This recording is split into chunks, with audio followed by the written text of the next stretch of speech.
নমস্কাৰ এই মুহূৰ্তত অসমৰ প্ৰত্যেকগৰাকী জনলৈ দিব ওলাইছোঁ ডাঙৰ খবৰ তো যিসকল মানুহে ভিডিঅ'টোত ক্লিক কৰিছে অনুগ্ৰহ কৰি এই ভিডিঅ'টো স্কিপ নকৰি প্ৰথমৰ পৰা শেষলৈ চাই থাকিব কিয়নো এইটো ভিডিঅ'ৰ মাজত অৰুণোদয় আঁচনিৰ পৰা আৰম্ভ কৰি শিক্ষাৰ্থীসকললৈ কেইখনমান গুৰুত্বপূৰ্ণ খবৰ প্ৰদান কৰিম অনুগ্ৰহ কৰি এই ভিডিঅ'টোত ক্লিক কৰিছে যদি ভিডিঅ'টো স্কিপ নকৰি প্ৰথমৰ পৰা শেষলৈ চাই থাকিব লগতে মোৰ চেনেলত নতুন হ'লে প্লিজ চেনেলটো ছাবস্ক্ৰাইব কৰি মোৰ লগত থাকিব আৰু ভিডিঅ'টো ভাল লাগিলে অনুগ্ৰহ কৰি শ্বেয়াৰ কৰি দিব তো বলক ভিডিঅ'টো আৰম্ভ কৰি আজি প্ৰথমটো গুৰুত্বপূৰ্ণ খবৰৰ বিষয়ে বিস্তাৰিত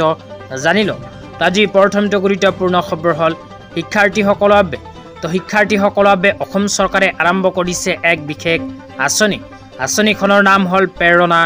আঁচনি তো এইখন আঁচনিত কোনবোৰ শিক্ষাৰ্থীয়ে আবেদন কৰিব পাৰিব আৰু আবেদন কৰাৰ পিছত কি লাভ হ'ব সবিস্তাৰে আপোনালোকক জনাই দিছোঁ অনুগ্ৰহ কৰি ভিডিঅ'টো প্ৰথমৰ পৰা শেষলৈ চাই থাকিব তো ইয়াৰ পিছত অৰুণোদয় আঁচনিৰ এখন গুৰুত্বপূৰ্ণ আপডেট আপোনালোকক প্ৰদান কৰিম তো ইয়াতে আঁচনিখনলৈ লিখা আছে 300 মান টু এভৰি ক্লাছ 10 ষ্টুডেণ্ট টিল ASSB matriculation exam 3,35,000 students to benefit for this first time its kind scheme ensuring academic and nutrition support to every student speak leader ইয়াতে উল্লেখ কৰা অনুযায়ী মেট্ৰিক পৰীক্ষা দিব বিচৰা শিক্ষাৰ্থীসকলৰ বাবে অসম চৰকাৰে আৰম্ভ কৰিছিল এইখন আঁচনি এইখন আঁচনিৰ জৰিয়তে যিসকল শিক্ষাৰ্থীয়ে মেট্ৰিকৰ পৰীক্ষা দিব সেইসকল শিক্ষাৰ্থীক প্ৰতিমাহে 300 টকা লাভ কৰিব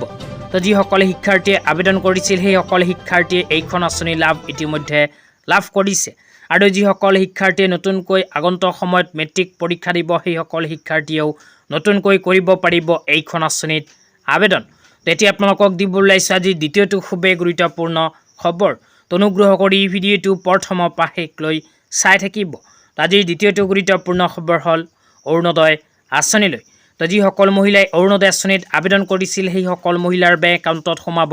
প্ৰতি মাহতে অৰুণোদয় আঁচনিৰ টকা তো অসম চৰকাৰে অৰুণোদয় আঁচনিখন আৰম্ভ কৰাৰ পিছৰ প্ৰায় প্ৰতি মাহৰ 10 তাৰিখটো অৰুণোদয় আৰু পেঞ্চনৰ দিন হিচাপে ঘোষণা কৰিছিল কিন্তু যোৱাকালি গ'ল 10 মে যোৱাকালি কিন্তু মহিলাসকলৰ বেংক একাউণ্টত অৰুণোদয় আঁচনিৰ টকা সোমোৱা নাই তো যোৱাকালি মহিলাসকলে অৰুণোদয় আঁচনিৰ টকা লাভ নকৰাৰ এটা কাৰণ হ'ল অসমত নিৰ্বাচন হোৱাৰ পিছত এতিয়ালৈকে চৰকাৰ গঠন হোৱা নাই তো 12 মে তাৰিখে নতুনকৈ চৰকাৰ গঠন হ'ব তাৰ পিছত মহিলাসকলে লাভ কৰিব অৰুণোদয় আঁচনিৰ ধন তো যিসকল যোগ্য মহিলাই ইতিমধ্যে যোৱা মাৰ্চ মাহত 9,000 টকা একেলগে লাভ কৰিছে সেইসকল মহিলাই এতিয়াৰ পৰা প্ৰতি মাহতে লাভ কৰিব অৰুণোদয় আঁচনিৰ টকা আজি ইমানেই ভিডিঅ'টো চাই কেনে পালে নিশ্চয় এইটো ভিডিঅ'ৰ কমেণ্ট বক্সত কমেণ্ট কৰি